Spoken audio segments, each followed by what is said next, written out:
ВИЧ-СПИД имрӯз мегӯянд ки ба воситаи алоқаи ҷинсӣ ё ба воситаи таваллуд ё ба воситаи хунгузаронӣ, яъне се ҷиҳат мешавад. Инҳо албатта агар ҳамин дидгоҳ ҳақиқат бошад, инҳо дар одамои масҷид ё ки дар як шахсияти зараре намедиҳанд. То ки аз ин се сабаб бошад, ба зарар мешавад. Бинобар ҳамин ислом ин хеле инсонро ҳеҷ вақт маҳкум намекунад дар ин ҷиҳат ва ҳар касе гуноҳ кард гуноҳи худша ҷавоб медиҳад ва манъ шудан ба масҷид ҳеҷ мумкин нест, модоме ки касал заранда набошад. То есть, несмотря на то, что как человек заработал это заболевание, клеймить человека нельзя. То есть, когда человек болеет, например, туберкулезом, он тоже мог этот туберкулез, он тоже мог заразиться им от того, что он был вместе с работницей коммерческого секса, которая болела туберкулезом. Мы же не клеймим этого человека. Мы не знаем истинной причины того, как он заболел туберкулезом, правильно? Или он заболел какими-то другими заболеваниями, потому что он совершал какие-то аморальные, социально-аморальные действия. Мы человека не клеймим. Но почему же мы должны клеймить человека с ВИЧ-инфекцией? Поэтому в исламе не разрешено клеймить человека, независимо от того, какое заболевание. мушоҳидаҳо ҳаст ки мисол яъне ки фарқ надорад агар касе ки гирифтори ҳамин ВИЧ-СПИД аст, ӯро бад мебинанд. Фарқ надорад ки ба кадом сабаб шудааст. албатта ин яъне ки мафкураи мардам оли камтар аст.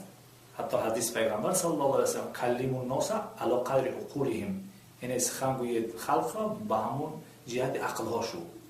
яъне инро ҳамон қадари фаҳмиши имрӯза яъне мебинем ба ҳамин доира фаҳмондан дар кор ки оҳиста оҳиста мардам яъне буфаҳманд дар як доираи инҳоро яъне ки таҳқир накунанд.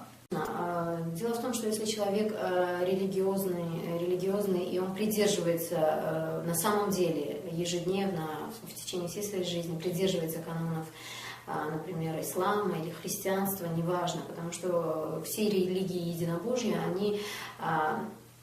они декларируют правильный образ жизни, то есть не навреди себе и не навреди окружающим.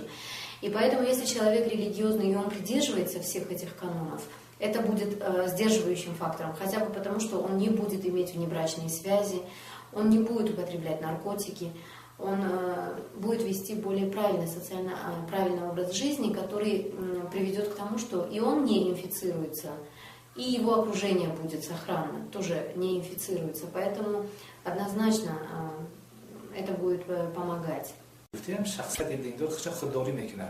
اینه کدام جایی که کشور اسلام و دیندار باشن، ما خیال میکنیم که نسبت دیگر جایی اروپا دیگر ان شاء الله همه کار گناه کم است. خصوصا همین یعنی که گرفتاری همین ВИЧ-СПИД. لکن امروز شما که گفتید که بسیارتر شده است، البته من این شخصیتا یعنی که شخصا من این رو در امیگران یعنی چخیلی بگیم از یک مملکت به دیگر جا سطح زندگی برای کاری برای دیگر سببا میروند، خصوصا به اروپا میروند، با روسیه میروند، دیگر جا گرفتاری اینها میشوند، از همین سبب است. В силу того, что все-таки в азиатских странах уровень образования и уровень информированности ниже, в силу того, что эти азиатские страны имеют низкий уровень развития социальной жизни и экономики, и здесь в силу вот этой низкой информированности и образования люди неправильно понимают то, что человек может быть ВИЧ-инфицирован. И это его личная жизнь, личное право, и не обязательно, если он ВИЧ-инфицированный, то есть он потребитель, или он работник коммерческого секса, или это мужчина, занимающийся сексом с мужчиной. То есть у нас почему-то ВИЧ-СПИД или инфекции, передающиеся половым путем, однозначно связаны с плохим образом жизни. Однако на примере мы видим, что у нас очень много женщин, которые инфицировались от своего мужа. Они ничего плохого в своей жизни не делали. У нас есть и ребята, которые инфицировались от своей жены. То есть именно поэтому, можно сказать, в азиатских странах все-таки немного сложнее открывать свой статус. Это привязано именно к тому, что не понимает общество. Европа в этих вопросах ушла далеко вперед, и там намного прогрессивнее проходят программы по профилактике ВИЧ-СПИДа и других заболеваний. Уклад жизни в Европе более свободный, там не осуждаются внебрачные связи, и если в азиатских странах внебрачные связи все же они осуждаются, да, и по религиозному серьезным аспектом. В Европе это все более открыто возможно. Поэтому и есть трудности именно, что в азиатских странах это более трудно сделать, а в Европе открыть свой статус, в принципе, в этом нет ничего зазорного.